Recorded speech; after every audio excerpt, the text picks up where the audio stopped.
Le journaliste Ferdinand Haïté revient sur les problèmes d'électricité dans certaines localités au Togo. Actuellement, c'est gâté. Regardons la vidéo. Les gens étaient privés d'électricité, les téléphones ne pouvaient pas fonctionner, tout. Genre, ils étaient coupés du monde, quoi.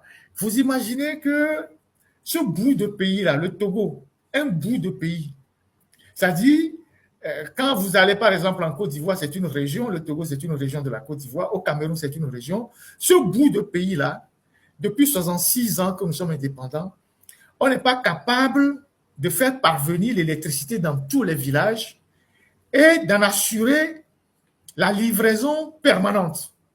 Il y a des localités où les gens sont nés, ils sont morts, ils n'ont jamais vu l'électricité. Il y a des localités au Togo, ce petit bout de pays-là, les gens sont nés, ils ont grandi, ils sont morts, ils n'ont jamais vu l'électricité. Nous sommes en 2026, 66 ans après les indépendances. Il y a des localités dans ce petit Togo-là, il y a des villages, même des localités qui dépassent la taille de village, où les gens sont nés, ils ont grandi, ils sont morts. Ils n'ont jamais vu l'électricité. Vous imaginez? Vous imaginez? Les Togo vitu kuwa kemele kwa, Togo vitu kuwa kemele kwa. Les coperoméens, amo audio, aussi, oku, on pas, les trucs qui pas. On peut pas. Et ils n'ont jamais vu l'électricité. On peut pas. Ce petit bout de pays, c'est-à-dire, si on était un pays aussi vaste que le Niger, le Mali, on peut comprendre. Si on était vaste comme le Nigeria, comme le Soudan, comme je ne sais quoi, la RDC, on peut comprendre. Ce bout de pays, c'est un bout de pays. Hein. Les gens sont dans ce pays, ils sont nés, ils ont grandi, ils sont morts, ils n'ont jamais vu l'électricité.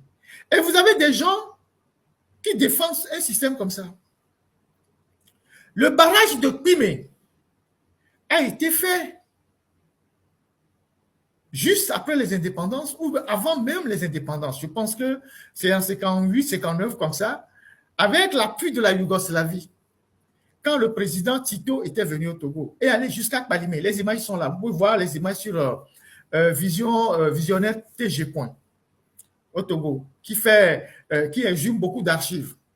Et donc, vous allez voir, quand Tito est arrivé, il est arrivé à Kpalimé, tout ça. Ce barrage de Pimé, on aurait pu l'exploiter autrement, qu'on aurait pu dégager quelques kilowattheures ou mégas, je ne sais pas comment vous les appelez, pour un peu alimenter d'ail. Parce que c'est un barrage qu'on a abandonné, même si ça continue de produire un peu d'électricité, on n'entretient pas. Alors que quand vous prenez, comment vous appelez ça, la cascade de Pimé, en fait, le barrage est en hauteur.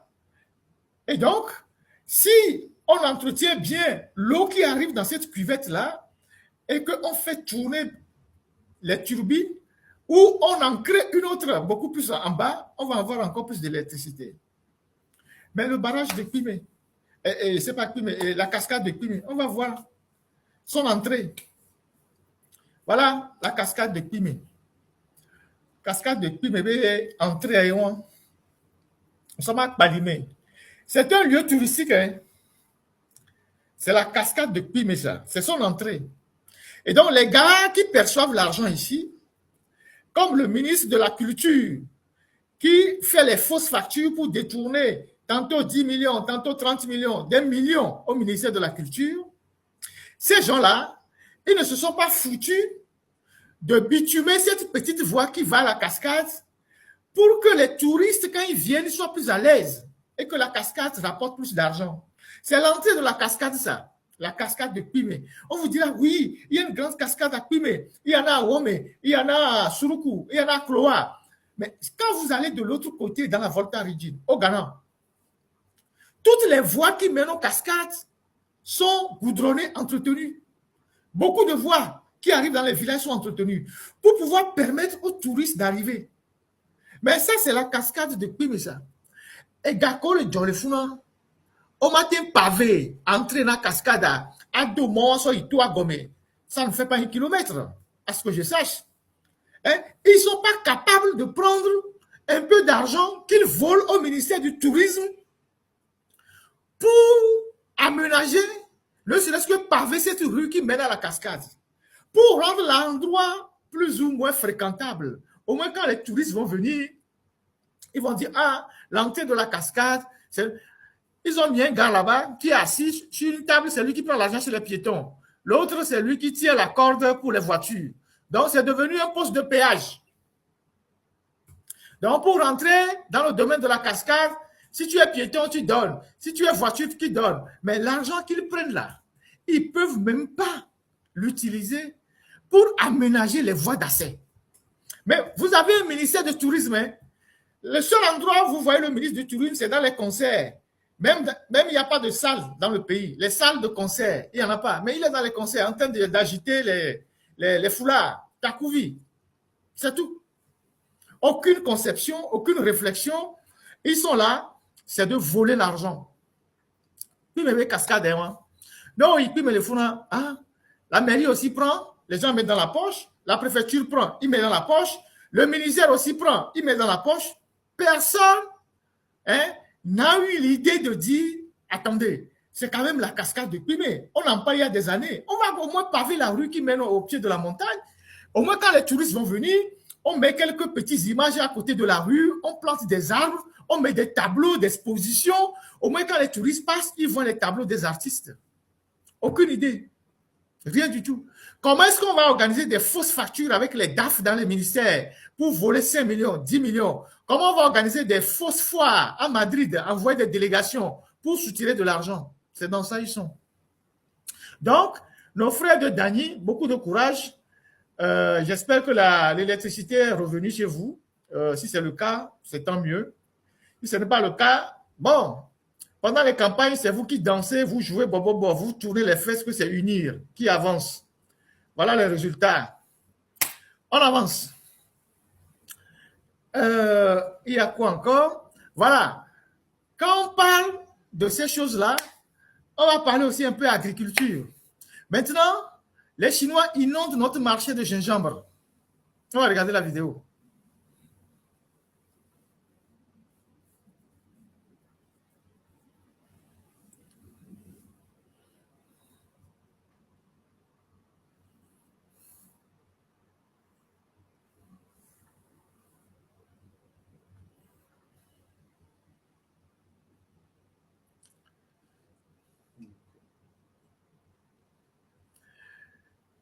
Ça, c'est des cargaisons de gingembre que les Chinois envoient sur le marché togolais.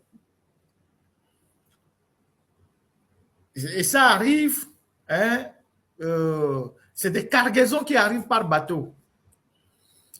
Et voilà un pays dont on nous dit qu'on a investi beaucoup d'argent dans l'agriculture, qu'on a fait des zones d'agriculture, comment ils appellent ça, zones agricoles aménagées ou quelque chose comme ça, ZAPO, je ne sais pas, ils racontent des conneries là. Voilà, quand on a les zones d'agriculture, on a ci, on a ça. Même doté, ça dit gingembre, doté, c'est les Chinois. Les Chinois ne disent même pas que ce sont des décisions qui sont prises en coordination avec Faure Gnassingbé. Chacun prend la décision qu'il veut. Ça veut dire que le pays, ce n'est plus la préoccupation du monsieur. Le monsieur, c'est sa chaise qui l'intéresse. Et donc, nous devons, dans nos sensibilisations, dans nos sorties de conscientisation, sensibiliser les Togolais, sensibiliser les gens que Faure va partir. Celui qui croit en un combat, c'est celui qui gagne le combat. Celui qui croit en un combat qu'il va gagner, c'est celui qui gagne le combat. Si, avant même d'aller à un examen, tu penses à l'échec, tu vas échouer. Tu vas échouer. Donc, avant même d'affronter, il faut te mettre dans la tête que je gagne ce combat-là. Et le peuple togolais va gagner ce combat. Haut les mains. Et moi, je suis convaincu. Donc, puisque je suis convaincu, j'ai le droit de transmettre cette énergie optimiste à tous les Togolais. J'ai le droit de transmettre cette énergie positive à tous les Togolais et de dire aux Togolais, ne perdez pas la foi, Nous allons gagner ce combat-là. Et Faure va partir. Personne ne lui veut du mal, mais il va partir. Parce que lui, il ne peut pas, pour son plaisir personnel, bloquer un pays.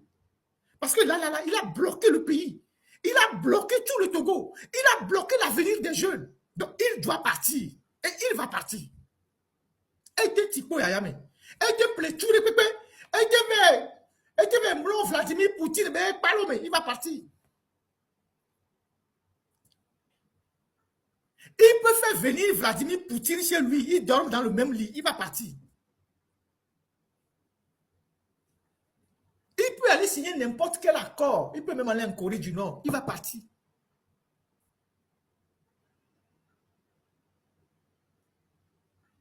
Il peut acheter tout le monde. Il va partir. Il peut donner l'argent aux gens, d'insulter les gens sur les réseaux sociaux. Il va partir. Les seuls que je plains, c'est ceux qui le supportent. Je le dis toujours, hein. Les gens pensent que je suis en train d'affabuler. Les gens pensent que je suis en train d'affabuler.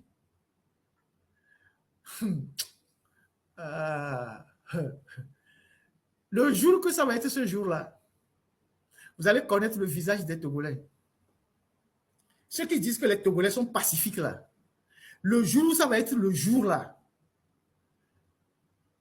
soit vous n'êtes pas au Togo, si vous êtes à Lomé, si vous êtes au Togo, vous allez connaître les Togolais. Vous parlez comme si vous n'avez pas vu ce que les Togolais ont fait entre 90 et 94. Vous savez comment les Togolais ont descendu la maison de la clé? La maison de Corto? Vous savez comment les Togolais ont déboulonné les statues des Yadema? Avec la main. Vous ne connaissez pas les Togolais. Vous ne connaissez pas. Le Togolais est l'être le plus dangereux. Le plus dangereux. Il fait semblant d'être avec toi, mais il est le premier à te donner un coup de poignard dans le dos. Le plus dangereux. Moi, je suis ici. Moi, je suis ici en France, hein, à 6000 km. Je vais vous faire une confidence. Pour que vous compreniez qui est le Togolais. Il y a des gens qui m'insultent sur les réseaux sociaux. Je ne leur réponds jamais. Mais vous savez qu'il y a des gens dans leur entourage qui me donnent leur position.